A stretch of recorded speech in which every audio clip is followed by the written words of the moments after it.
Welcome to Awards Buzz. I'm Shadan Larki here with part of the Oscar-nominated visual effects team from Avatar: Fire and Ash. Welcome. Hey, hey everybody, I'm Dan Barrett. I'm Senior Animation Supervisor at VFX. Yeah, and this is Eric. And I'm Eric Saindon, Senior Visual Effects Supervisor at VFX. And yeah, we are two representing 1,200 plus on this film. Wow. Well, what is the difference between an animation supervisor and a visual effects super? How are the roles different for the film? I'll answer this one. So, visual effects supervisors tend to have overall, like Eric's is the final casting vote on the show, but he leaves me to do my thing, and I'm in charge of the movement of everything. So, apart from simulation, so not cloth, not wind blowing in trees, but all the creatures, all the characters, vehicles, a bit of destruction. So, yeah, we deal in motion and movement and performance, and then Eric can talk about what he does. Well, as much as Dan says I'm in charge of animation too, I'm not because I know nothing about animation and I leave that for his team and their expertise. But yes, visual effects soup does everything else, the lighting, compositing, and all the other elements. And I mean, that said, I have a crew of very, very talented people that do all the work, and I just have to be the final say. Well, I have so many questions. As I said, I'm probably just going to keep asking you how you do what you do because it's incredible. But, you both have been involved in all three Avatar films. Of course, you won Oscars for The Way of Water. Can you first tell me about how the technology has changed since you got involved and how each Avatar film is sort of progressing this technology that we are still very much in the process of understanding? Well, I think I the will, big, what, you Dan, go, you Eric. start. Oh, I was just going to say, one of the big things that happened that affected the animation team was the changing of the facial system. So we on Avatar, we used a fax-based system, which is sort of a blend shape models for the faces. It's a pretty uh, typical system used sort of around the world. Joe had an idea for how we could improve things on Way of Water and took this great leap of faith where he designed a completely new system, which is called APFS, which stands for Anatomically Plausible Facial System. And that's exactly what it is, really. It uses data captured from the faces of the actors themselves and then puts the character puppet into this plausible space where you can't really break. I mean, you can break it if you really try, but it's much higher fidelity, stays on model, keeps the characters looking consistent across all the shots. So I think that was one of the biggest things, one of the biggest leaps for certainly animation related things on these films. And as far as other tech, I mean, this I don't think this meeting's long enough for all of the tech updates we've done since film one. And it's sort of across the board. And we're always working to build better tech to get more information into each picture and more detail so that as the movies get older, the audiences want more. Audiences need more. They to What we got away with on the first Avatar, we don't get away with now. And we need so much more detail in things like the facial, in the effects sims, in water. The big ones for us for on the effects side would be the new water solver we wrote for Way of Water, and the fire solver we wrote for Fire and Ash. And those really give our effects artists the ability to control things a lot better and make much more realistic looking fire, all using proper physics, proper chemistry, and all the other elements you need to do to make them look real and for audiences to believe that they're real.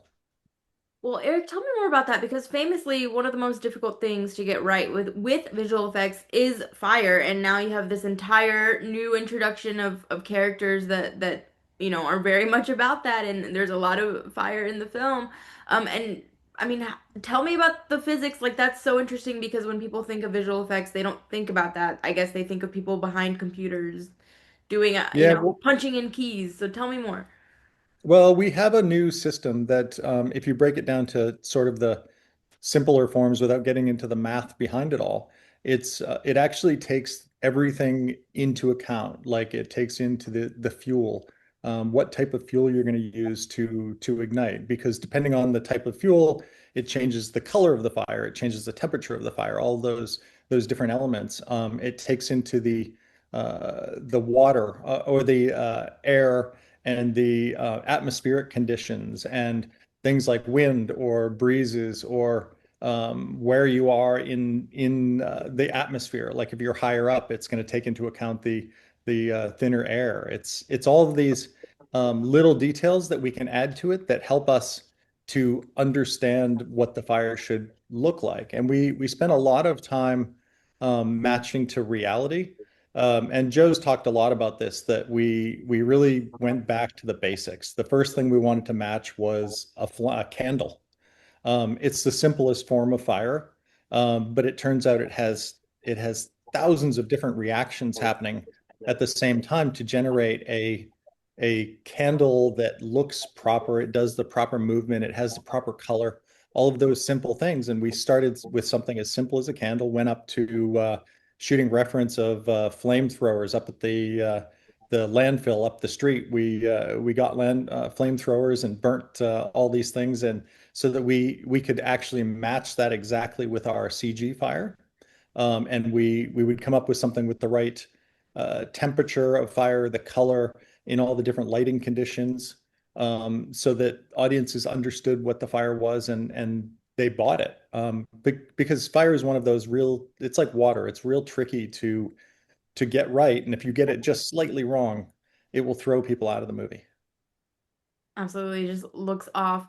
And I also just really want to learn more about motion capture. And what's interesting about Avatar Fire and Ash, especially is like, especially compared to the first Avatar, there's so many more characters. I mean, the first Avatar is very self-contained in comparison. So how did adding this sort of larger cast, what did that mean again with the change in technology? Like, try to explain a little bit or for how do you do it? Like I said, I'm just so fast. I want to understand it and it's just goes way above my head. So help me out here. Well, for starters, most of not all of it, but the lion's share of performance capture is done on the stages at Manhattan Beach Studios at Lights with Lightstorm there. They have a really good volume, so it's a very large performance capture volume with a lot of cameras. So there's a lot of coverage. So it can take in a lot of data at any given time, but the success of the bigger shots, the crowd shots, that sort of comes down to the team there doing the capture, especially Richie Bainham, who's a fellow nominee on this film. When you're shooting a crowd, you can't actually capture that much, right? So you can put 12, 15 characters on the stage and get good data for all of them, but things start getting a bit bunchy when you've got 50 or 100. So Richie would just plan, and he'd have there's a big troupe of actors who in the suits. And he would just plan sections of crowd, so you do your performance capture pass for front left, and then you do rear left, and so this whole thing then just gets patched back together afterwards. But yeah, a lot of planning, and then and a lot of work. At Weta with the team, with the motion capture team, that's a lot of tracking. You got to track all of that data to make sure it's coming through with the correct sort of fidelity. So yeah, a lot of planning, a lot of grunt work, and yeah, and some pretty good tech behind it. And Pretty good a lot of tech. cameras. Yeah. It's A lot also of it's camp. a lot of cameras. So there's cameras all around the volume to Mhm. capture the data, and a facial cam right in front of the actor's face. So and reference cameras that Dan uses to make sure that the performances comes through properly.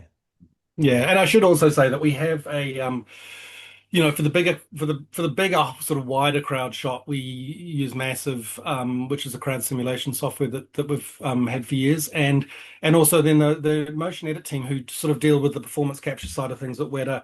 An amazing team of super organized people who can deal with these huge scenes, with like a pretty typical note in some of these shots is, yeah, can you give us another 20 or something in the background? And they never balk at that. They're a great team. So yeah, teamwork. The great thing about the Avatar franchise is it's so immersive that you just completely go in the world and you kind of take for granted how beautiful it is sometimes. What is something, maybe something small that took a lot more work than you thought that like you want to tell people about, or something that proved more challenging than you would have thought? Um, for me, it's insects. It sounds silly, but we got probably more notes on insects than we got on anything else in this film. Wow. And it's because Jim wants the audience to feel the volume in stereo. Like he wants to see insects close to camera and he wants to see insects far away from camera. And it's not like they're big performance elements to the film, but they're very much they help you understand the volume and understand the depth of the shots. And that's what he really wants you to do, right? He wants you to feel the depth of the world itself. And by understanding the volume of every shot, it helps you to do that. And it's insects above the water, and it's marine snow or little schools of fish underwater. And if you watch the film and just look in the corners or under rocks or all those things, Dan's team had to add little little bait fish in every little nook and cranny of the rocks and the coral. So there's a lot there to look at that people probably never even notice. Yeah, and on the positive side for our team, because Eric's dead right, that was a big thing, right? And early on, I think I remember early on Way of Water, we were animating insects, and it was just a bit of a nightmare. And it's the same with birds. Jim would use flocks of birds or small sort of chevrons of birds to sell scale. He's like, put some birds across the front of that sea dragon, so you can sell the scale. And luckily, we got to a point in Way of Water and into Fire and Ash where the comp team and the shots team, the sort of down the pipeline from animation, got to a place where they could populate, flocks of birds in the background, insects, deeper background, schools of fish, because that was a really onerous task, and we needed to be able to iterate on it, right, Eric, pretty quickly, because Jim would see something and be like, not like that, and otherwise the shot's sort of done, and so the ability of comp to be able to sort of deal with some of those notes was a real boon for us. And this is Awards Buzz. Allow me to geek out about the Oscars for just a minute. As I mentioned, you were both part of the VFX team that won for The Way of Water. What do you remember about that experience? I mean, they call your name. What happens next? Well, my experience was very different than Dan's. Because Dan had a very normal experience at the Oscars. Well, normal. I don't know if anyone has a normal experience at the Oscars, but for me, I had a stomach ache in the morning and actually went to the hospital, and they told me I had kidney stones, and they put me on some drugs, and I figured, okay, great, and I went to the hospital. Showed up at the Oscars just in time, and sat there for a couple hours, and then when they called our name, I stood up, and it all sort of goes a little black after that. But I made it on stage and made it to the interview. Sorry, my dog is poking me. And made it to the interviews and such in the back, and they're a bit blurry. And then pretty much passed out and ended up going to. I handed my Oscar off to Joe Lettieri and said, "Give this to my wife and get her to get it engraved."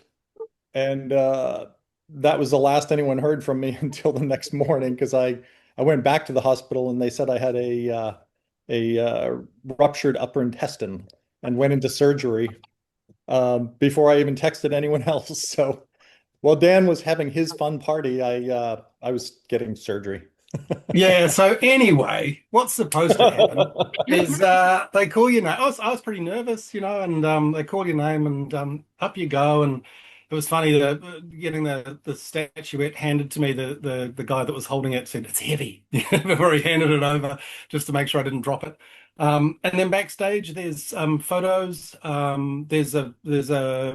couple of press things. There's champagne, which was great. I think I knocked back about four in very quick succession because I was beginning my celebrations. And then yeah, after that it's upstairs to the governor's ball, which is where the engraving happens. And I think back in the day they used to actually engrave it, but I believe what they do these days is they have the plaques pre-engraved for every possible winner, and then just the ones that are needed are used and the others are melted down, I guess. But yeah, it was at the very end of that backstage stuff where we lost Eric, and marketing guy at the time, David Gouget, was amazing, and he knew because Eric was like, "I'm going to go back to the hotel," and David was like, "No, you're not." I'm taking you to the hospital. Mhm. And while once you have an Oscar, you can drive up to the Vanity Fair party and just sort of wave it out the window, and they say, "Congratulations, come on in." So while we were doing that, Eric was narrowly avoiding death. Well, Eric, are you feeling better, first of all? And Yep. second of all, did you go to the hospital and say, hey, by the way, I just won an Oscar? Oh, I was in a tux. I was yeah, I was in a tux and in Beverly Hills. So I think they knew I was there. I didn't think they knew I won an Oscar, but they knew I was there. No, That's Shadan, that's one of the that's the that also explains probably one of the few people that's ever gone up on stage to receive an Oscar that didn't wear a tie. Eric was in such a he was such a mess that he'd managed to get into his tux before arriving at the Oscars, but when he rocked up, there was no bow tie and he didn't have his cufflinks, so they'd used surgical staples on his cuffs, and so he was sort of had these staple cuffs, no bow tie, and Oh yeah, yeah, IV in my arm, everything. So it was yeah. I was a my disaster. God. Well, certainly I hope this year goes much, much better for you, Eric. Before I let you both go, James Cameron has said he wants to make 5 Avatar films. Is there any progress on number 4? Is there anything you can share with me, with us? I was hoping you had information on it because at this stage we're just waiting for Jim to decide what he wants to do. And I mean it'll be box office dependent and Disney dependent and all kinds of other things. But it really just depends on what Jim wants to do. We're more than happy to do it. It's we'll just wait for the word. Well, I enjoyed this conversation very much, Eric. I did not enjoy hearing about I really wish you the best of luck, and again, hopefully you have a much better Oscar ceremony, and Dan more than 4, champagne this time, hopefully. Exactly. Yeah, I'll do it. Yeah. Um, is there anything before we close out that, I'd like to give you the final word? I think No. it's good to also the VES awards this year was really good. The we got the most VES nominations that we've ever gotten, which is I think is a great thing. And we just got a BAFTA nomination today too, which is very exciting. So it's all it's going to be a real hectic and really fun award season. Yes. Yeah, and just to get back to Eric's point early in this piece that we're the 4 lucky folk that go to represent a huge team, and it's not just the people at Weta, but the massive amount of work by the team at Lightstorm, the lab, and also ILM who did some beautiful work on this film. So yeah, our fingers are crossed for everybody who contributed to this behemoth. Well, I hope to see you again. Again, a massive congratulations. Also, you're both very humble because if I had an Oscar, it would be behind me, very visible. So, have a wonderful day and thank you so much Thank for you. chatting with me. I enjoyed it so much. Nice, nice to Very meet you, nice Shadan. chatting with Thank you. you.